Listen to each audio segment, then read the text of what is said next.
Hi, I'm Steve Wigreiser, and welcome to another edition of The Leading Question. Today we have with us on our show Alim Howell. Mr. Howell is a community activist and primarily involved in an organization that many of our viewers are familiar with, Race for Peace. Alim, welcome to the show. Thank you for having me. Alim, can you tell us a little bit about Race for Peace, what it is, and something about its origins, please? Yes, the Race for Peace Committee is a nonprofit organization to create less violence and have less violence in Philadelphia and the local tri-state area. And we started the Race for Peace Committee in 2016, so it's been going on for a few years now. And we wanted to just have less violence in the communities and less negativity, and anything that citizens have issues or something with police officers, we work with that very closely. So anything that has to deal with stereotyping, anything racially profiling or stuff like that, that's what we work with closely to our committee. Well, I know your committee is very diverse. I know that there are members of the clergy, that there are representatives from law enforcement, and of course citizens like you and I who are active in this cause, but you've told us about a number of goals. Is the primary focus to improve the relationship between members of the community and law enforcement, or are there other things that are also important to you? There are other things that are also important to our committee, but our main focus is like what you just said the first time, to have a better relationship and a better understanding with our fellow police officers in any county in Pennsylvania, basically. So citizens in the community, any ethnicity, black, white, brown people, can have a better understanding with our police and have a better relationship with our police, so then it'll be less tension.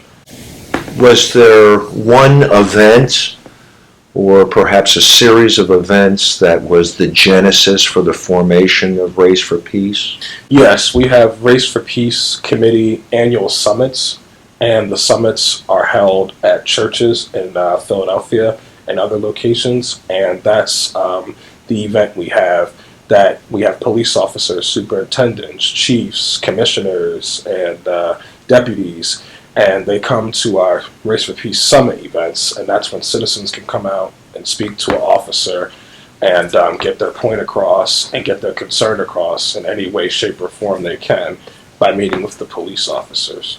Well, you know that I'm familiar with, Right. and our viewers are also familiar with, the chairman of the board, Right. I'll call him, and founder of Race for Peace, and that is Andrew Howell, Yes. who happens to be your father. Yes. And I'm not suggesting that you're standing in his shadow in any way, because I know your focus is somewhat different.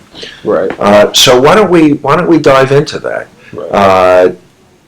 Andrew Howell not only founded the organization, Yes. but has been very active in his outreach to community members, involving members of the clergy, and as we already discussed, law enforcement.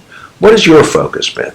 What my father assigned me to, basically, and what my focus is, a community activist. So he wants me to reach to politicians and in that sort of form, and reach out to the politicians about our nonprofit organization, Race for Peace Committee. So I meet with politicians in every part of Pennsylvania, every county, and I have meetings with either the politicians themselves or their staffs, and I promote the Race for Peace Committee that way. So my father has me as he's the president and founder, and I'm a community activist for Race for Peace. So that's my part as an activist. And as you understand that term, because that's a term that we hear all the time, Right. what is a community activist? A community activist, in my definition, is someone who helps people, someone who wants to make the community a better place, someone who shows leadership, and that's a community activist in my words. Right, and I'm assuming that Andrew Howell gave Alim Howell this assignment because he thought that he would be very good in dealing with our elected officials. How is that going for you? It's going really, really well. My meetings with politicians have been going smooth, and it's been going very well with my meetings with politicians. And yes, my father, he wanted to assign me as an activist because also for the next generation. I'm in my 20s, I'm 23 years old, and then he thought that'll be good too, to capture activism for the next generation, basically. Are there a lot of younger Philadelphians and suburbanites who view themselves as community activists these days? I see a lot of activists, actually, these days, in a more global and worldly, such as there's like climate activists. Sure. And I see that, and there's younger people and they're teenagers and stuff. So it's kind of like the trend now. That's like the trend, like activism and stuff like that, and having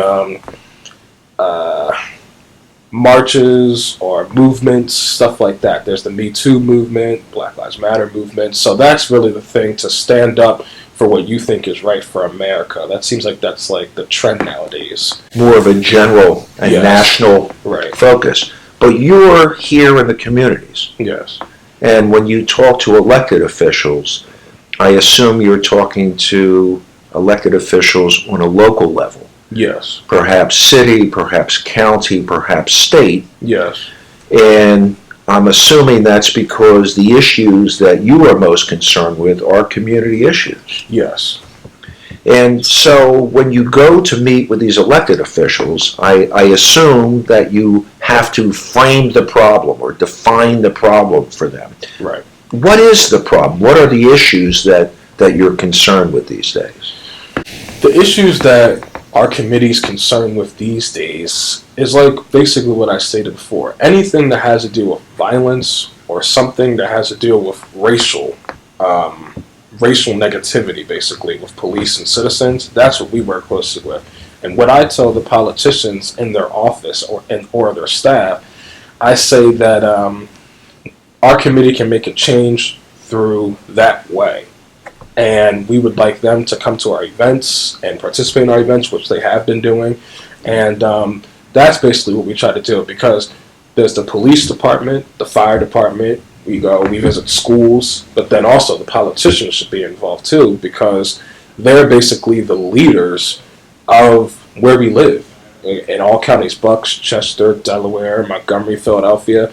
If you talk to your local senator, congressperson, state representative, our council people, that's where they basically make the rules in society, basically. Just like our president now, there's issues with our presidents and all sorts of things like that. I'm not going to get too deep into that. We won't get political. Yeah, not too political, but, people disagree with our president, our current president, and stuff like that. So that's basically, if you want rules and things done and want things done right, then that's basically who to go to, is the politicians. They would be another avenue to go to. So what kind of reception have you gotten from our elected officials? They basically say to me, keep in touch, let me know when Race for Peace Committee events are in their district.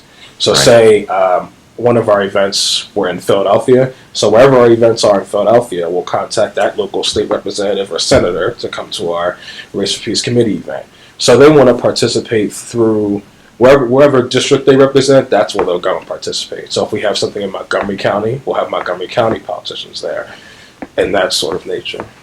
I mean, your overall goals here, what are you looking to accomplish? What can our viewers walk away knowing Alim Howell's goal or goals are? What my goals are through the Race for Peace Committee is to make the people in communities have a better relationship with police. That's my one simple goal. Citizens, wherever you live, have a better relationship with police officers and not such a negative attitude towards the police. That's my goal as an activist.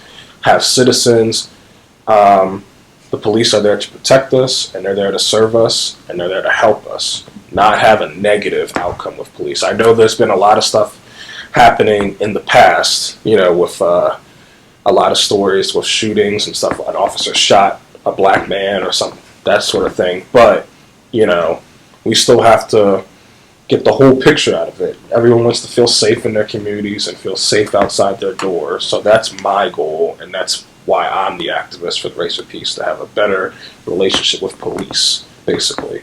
Okay.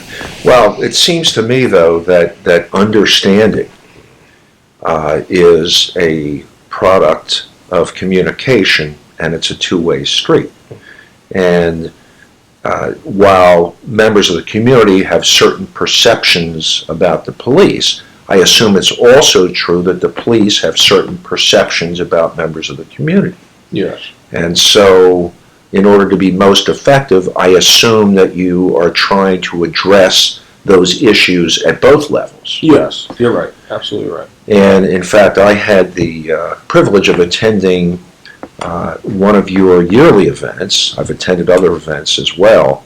And one of the things that you did that I thought was very effective is to demonstrate what a citizen should do, for example, when they're driving in their car and they're pulled over. Right. How one should respond to a police officer, what the officer's expectations are, and how to achieve the best possible outcome through effective communication without antagonism, without nastiness, because let's face it, nobody likes to get pulled over. Right. And I thought it was very effective. And I think that both the police officers involved learned a little bit about perceptions of community members. Right. And average citizens began to understand why police officers react the way they do to certain language or actions under certain circumstances. So that was very effective. Yes. So you've been doing this now for 2 years. Is there any progress that you've seen towards your goal? Yes, there has been progress. And to comment on what you said about the traffic stops, that was a perfect example. And whenever you're pulled over by a police officer, it's best, because no one's above the law. That's been a term since the beginning of time. No one's above the law. So if you're getting stopped by a police officer, again, any ethnicity, it's better just to cooperate, especially being African American. If a cop pulls you over and they ask for your ID and you think that, why am I getting pulled over? Why is this happening? I don't understand. You didn't tell me this, that, and the third. It's better just to cooperate. Show them your license, registration, and just keep calm, keep very calm and just cooperate, because at the end of the day, it's a lose-lose situation. If you don't cooperate, then you're going to get arrested and then you're going to go to jail, and that's not the outcome you really want. And that this all could have been avoided by just giving them your information, basically. It's not good to argue with someone, especially when they're the ones that have the gun and the badge. That's one thing where they outrank us anyway. All citizens, me, you, anyone, women, men, they just outrank us. If I'm not going to certainly talk to an officer like that and try to start an argument, especially if he has a gun, because then that's just another unarmed black man innocently shot. So then that's all over the news, just like Trayvon Martin's story, Michael Brown.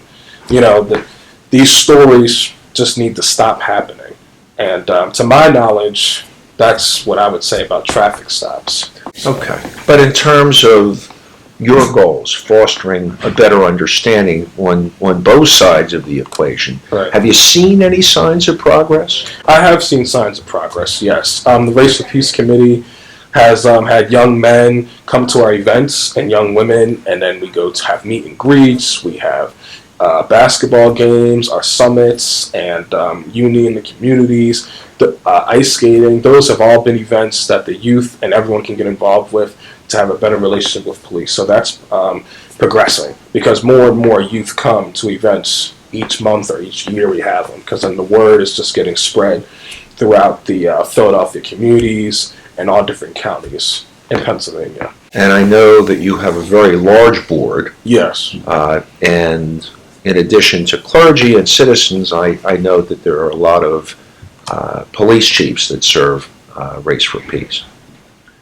And so if you think about where you'd like to be in 5 years, both personally and with respect to your involvement in Race for Peace, where do you see yourself?